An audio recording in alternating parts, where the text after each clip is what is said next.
right, 25 minutes before 11 o'clock. Got a lot of fans on the video I see here. I can always tell when Joe's in the room. He's got a lot of people out there watching. Joe Reichel is in the studio. Rob Sobieski is absent. I don't see anybody in that chair. This is Damage Control, and this is the show that has a different kind of a flair than almost all of the other call-in shows, because a lot of the call-in shows you call and ask for help on how to do it yourself, and pretty much with this show, how are you going to fix it? We ask you how you going to fix it.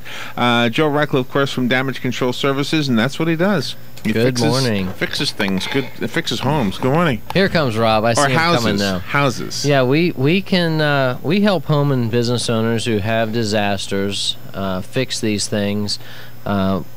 Insurance related, typically. They're fires, floods, storm, tree damage, these types of disasters. This past Saturday, we got a call 8 a.m. for a lady down the Villages. She had a water everywhere in her house. Oh, and, no. We went down there, and she had beautiful wood floor and these rugs everywhere, and it was we got helped her to get everything cleaned out, and had the plumbing company come to find a leak, the leak detection, to do the leak detection. Right. Could not find a leak anywhere in the home. Wow.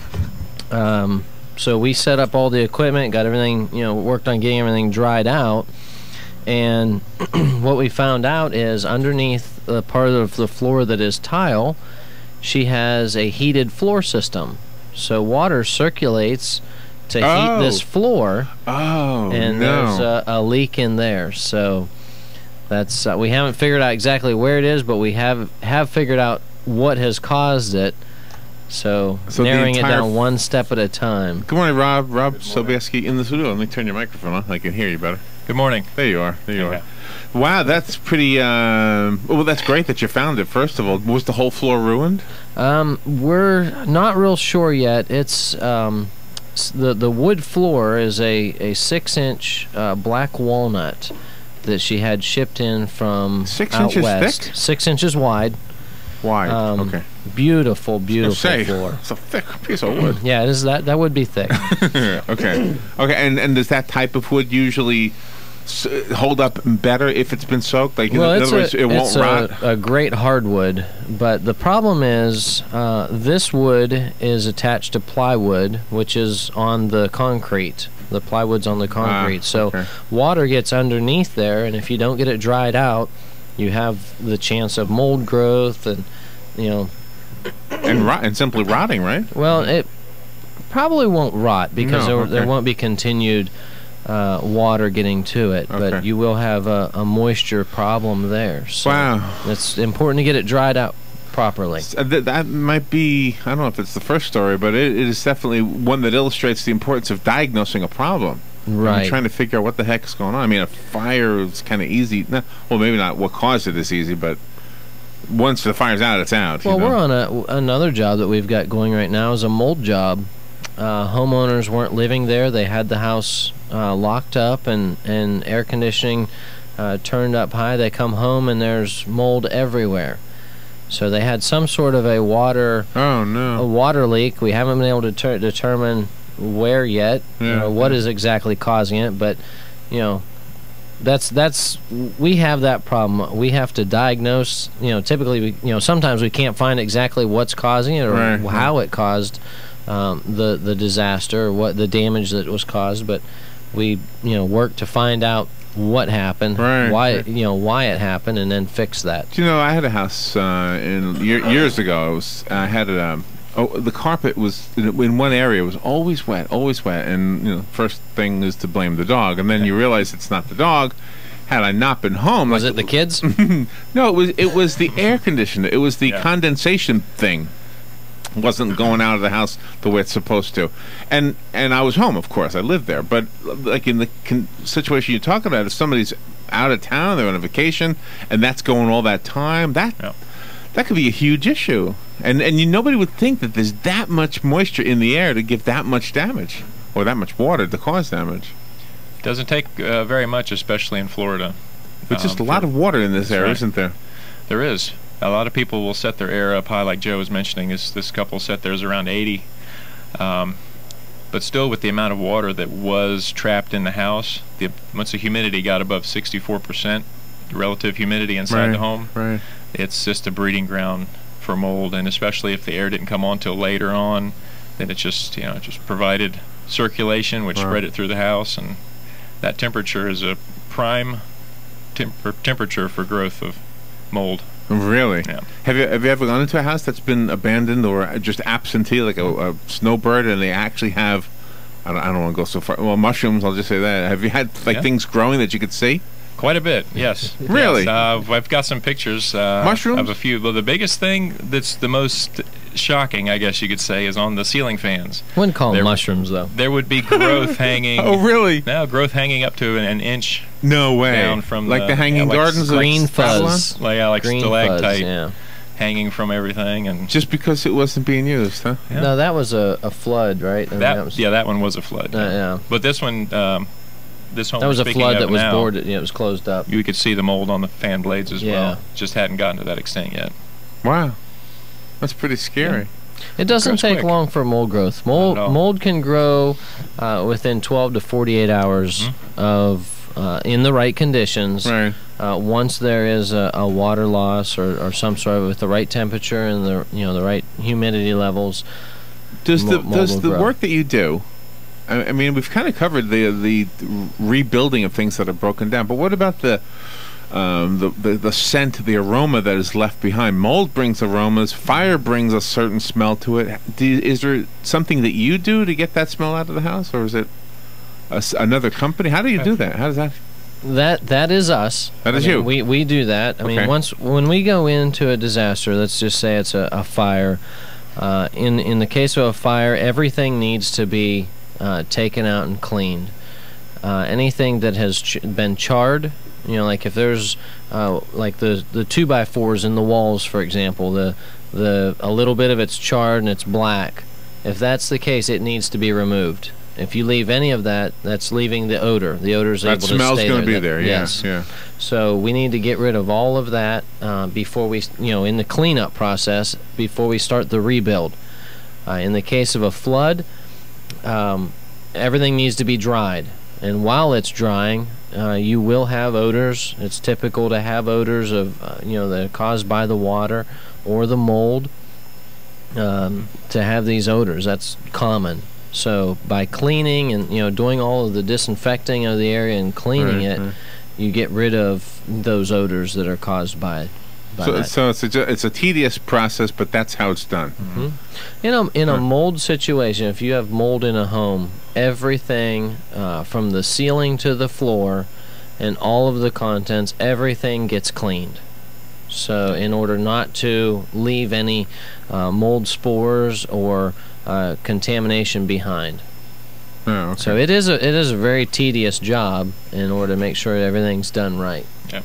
We've had a few customers that have called, and even friends that have asked advice, just trying to save money. They haven't been running their air during the summertime, leaving the windows and doors open. And then notice as they walk through one of the rooms that some of the furniture has a growth on it, or a pair of shoes that they haven't used in a while has a growth, and it's mold will grow just in a damp, humid environment.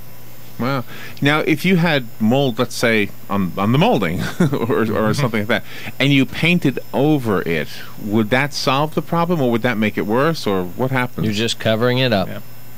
That's like taking bleach and trying to clean mold with bleach. Really? I thought bleach would be a perfect. No. That's the worst thing you can do. Why? Bleach is a water-based chemical.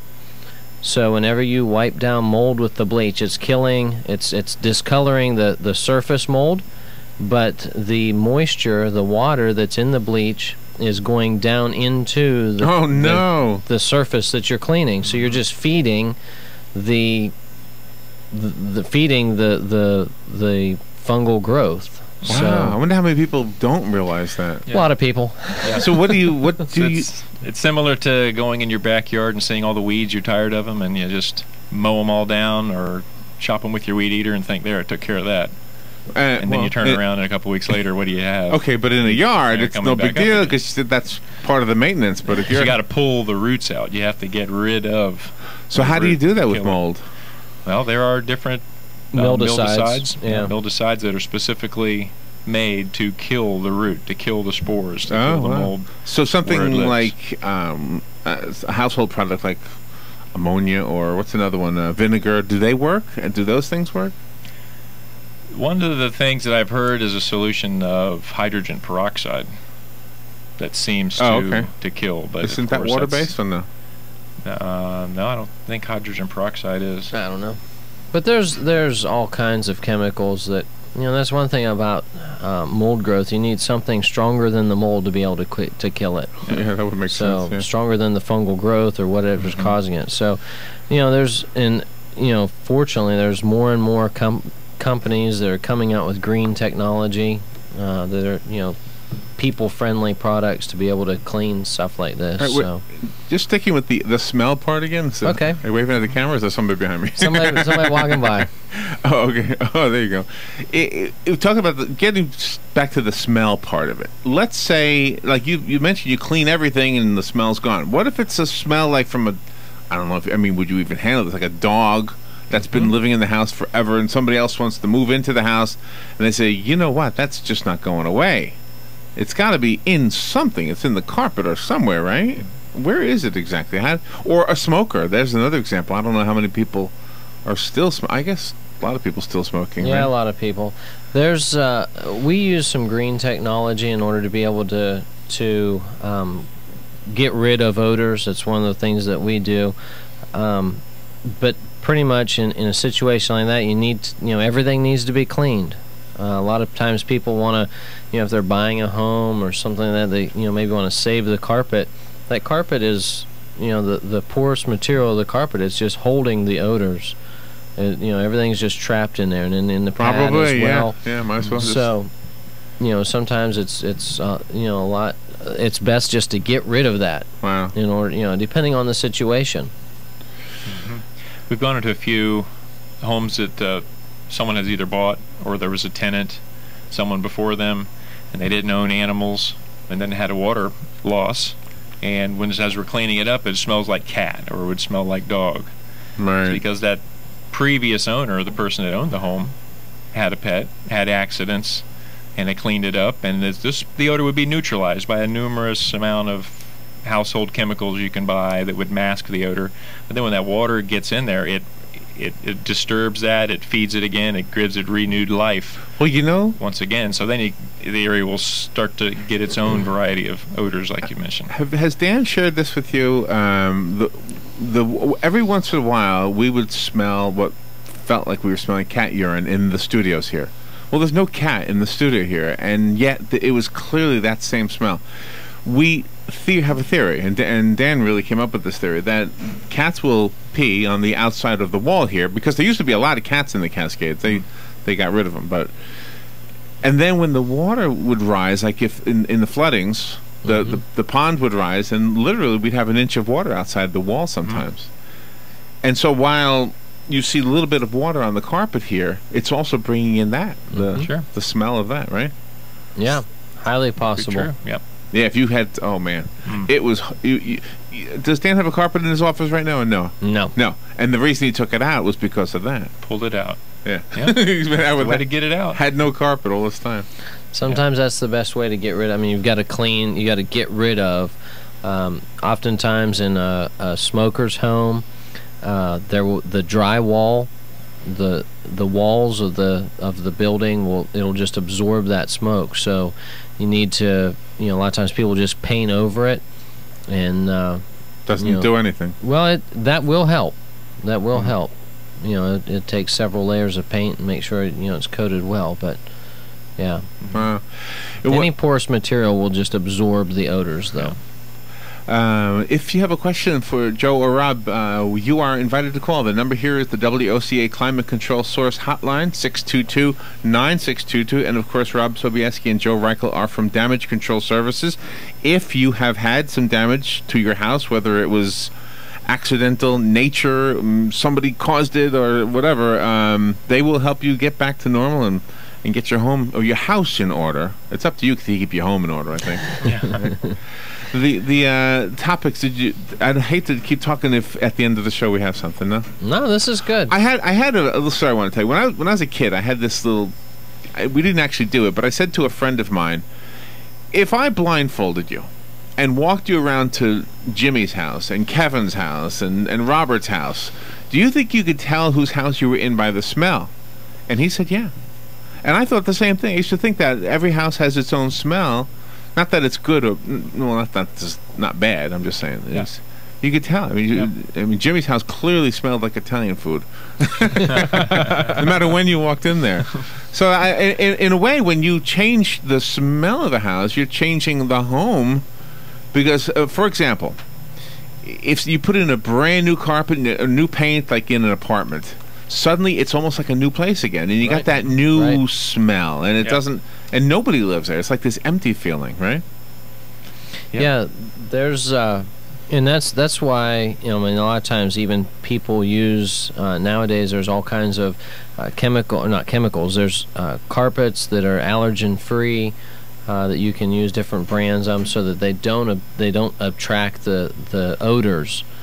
I forget the name of them offhand, but there's different types of materials that they're using for flooring, carpeting, padding, and carpeting, so that it does not attract any odors. It won't hold that odor. It won't hold any type of spill.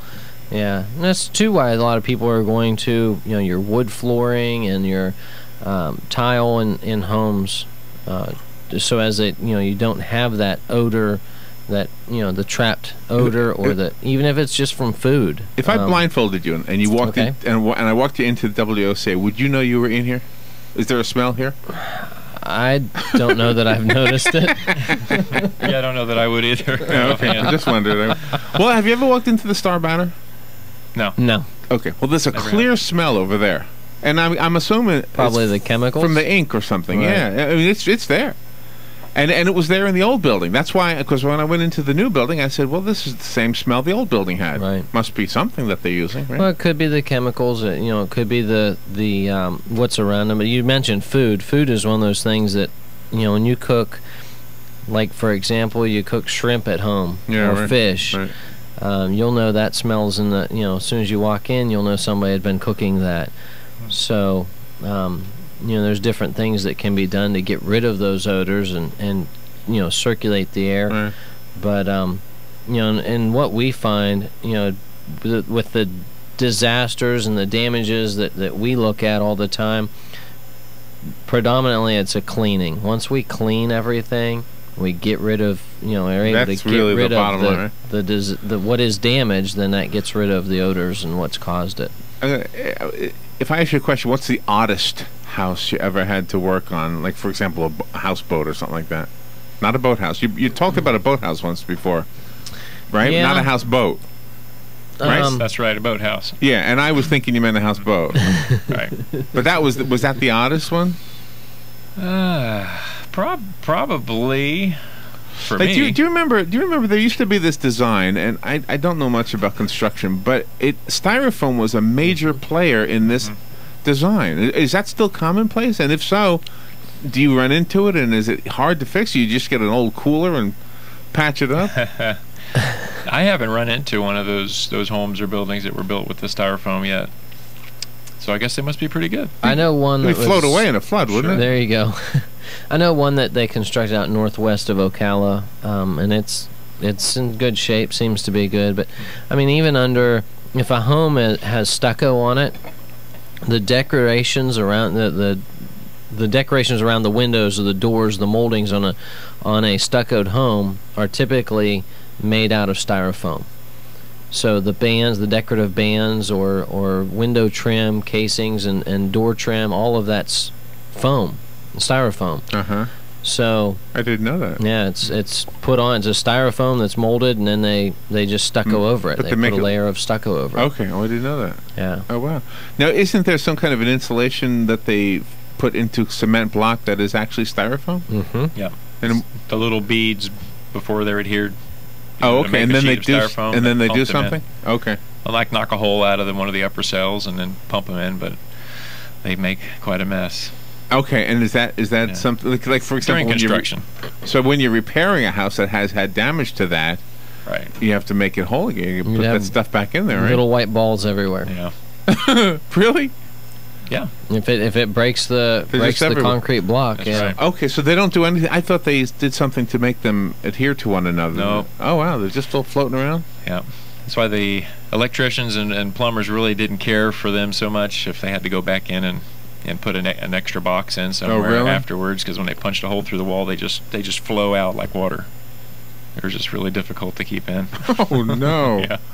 Oh no, that almost reminds me of on the show we do on Mondays with Matt the mechanic. Mm-hmm. He doesn't like the fix-a-flat stuff, Right. Because it gets into it's a mess. It's a big mess. Yeah, not supposed to use that stuff too much. Yeah, it's an emergency. Right. Yeah, but the average person doesn't know these things. I mean, you marketed something and you're told keep this with you at all times. Sure. It's going to save you. I had one, did not know I wasn't supposed to use it because that's why I had it, was to use it, and it didn't even work. I mean, it did. My tire was just as flat as when I screwed that thing in place. I don't know. Might have went bad or something. Are there such kind of products that really aren't what they say they are going to be for the home, for the house? Are there products you hear about, like maybe on an infomercial, that say this is going to clean your windows or trim your trees, or anything that's just a bunch of nonsense that we should be aware of? Nothing coming to mind. I usually don't fall for a lot of those infomercials. I laugh at a lot of them. Well, that's typically when like Rob and I and in our company, in our line of work, we don't really use too much of the homeowner do-it-yourself type stuff. I mean, our equipment is all the heavier duty industrial, more of a something you're going to use every day. It's not just a once in a while, a lesser expensive drill or something like that. So we don't really have too many of the products where. But I think I've asked you this before. I'm sure there are some people who've had damage to their home that wasn't so extensive and they thought they could fix it themselves, and they actually ended up needing to call you. Maybe even made it worse. Am I right?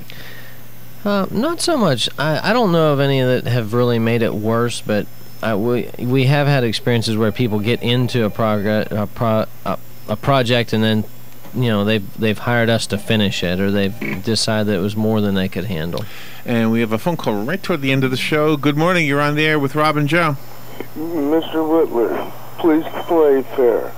Has Dr. Larry ever taken off the wrong limb? Me? Yeah. In your other life as a surgeon, did you ever take off the right leg when it was the left one ailing? I have no idea why you're asking me. Not being fair to these. Dr. Larry, huh? Have I ever taken off the right leg when the left leg is the one that needed to be amputated? Yes, sir. Alan, why are you asking me that? Because you're posing a similar question to your guests. Am I really? I'm being a bad interviewer? You're asking them difficult questions. All right. Have they ever made a mistake? I don't think I was asking that. Well, sometimes difficult questions get things rolling, but no, I wasn't asking that. I was asking if their clients ever made a mistake that they had to fix. Oh, I misunderstood. Yeah. I apologize. You're welcome. You're right. Dr. Larry. Whatever. I mean, isn't that typical of people who fix things? Is you go to help somebody who thought they could do it first. We've helped some people out. Mostly I've experienced it more or less with friends that have bitten off more than they can chew. Perhaps they felt they could do something on the weekends, or they took a week vacation and said, I'm gonna, redo my garage or turn it into a living room, or, pull some trim off and redo things, and then we get a call and say, hey, can you help me out? This isn't really what I thought. Or doing crown molding can be difficult. I've had some friends do that. Yeah, we worked with one homeowner, and he quit his job in order to remodel his home. I mean, he had a gorgeous home, and there was a lot of it he was going to do himself, and he brought us in temporarily, you know, at different points to help, just to get something done that he couldn't do by himself. Right. And it took him just about 2 years to remodel his home. So, and that was with us. We were there. Oh, really? We were there almost 3 months. Well, see, just to defend myself, because it sounded like he was picking on me a little bit. I'm going to tell you why I was asking the question. Okay. I had a leak in my toilet. I may have shared this with you.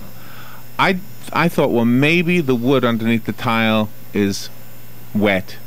I broke apart the tile, and sure enough, it was very soaked. Okay, I think I've narrowed it down to one panel of wood that is all that needs to be replaced. But it's the panel that the toilet sits on. Okay, so I'm wondering, do I have enough skills, which I have no skills at all, but I do have a saw that I got from my father. All right, so I'm asking myself, if I do this, it's turning out bad. Am I actually going to make it worse? Should I just call you first? So, you know, I wasn't trying to say anybody does their job wrong. I was trying to say I'm probably going to do it wrong. Should I even try it, or should I just give damage control a call? That is your call, sir. I know. It is our tagline. I know. It is our tagline. What is your tagline? Your first call for damage control. Oh, I like that. Yeah. Well, and that's why I was asking. I wasn't trying to give you tough questions. I was asking for me. I get it. Well, and I assume if I have a question, somebody else might have that same question. Because if oftentimes people, you know, they think that it's a project. It's not as much as, it's not that serious of a project, or they can take care of it. For you. Well, for the people that know what they're doing, it's not. Yeah. Well, and that's why you are for the first call? What's the tagline? Your first call for damage control. First call. And where would we call? What is your number? Mine, this is Rob. It's 352-817-3625. Okay. And if you wanted to reach me, this is Joe, 817-6574. And the overall number for damage control services? Our office number is 352-622-5135. All right. Thank you, guys. Thank you so much. Thank you for your tough questions, Larry. What the heck happened to the music? Hold on. See, I can't even do my own job well, let alone fix a toilet bowl. Here we go. Here we go. All right. There's the music. There it is. Thank you, guys. Excellent. Thank you. We'll take a little break and be right back.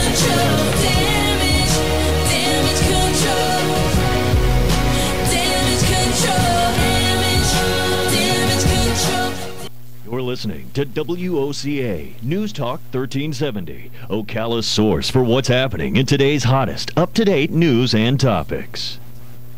They've served our country. They've kept us free. And they need your help.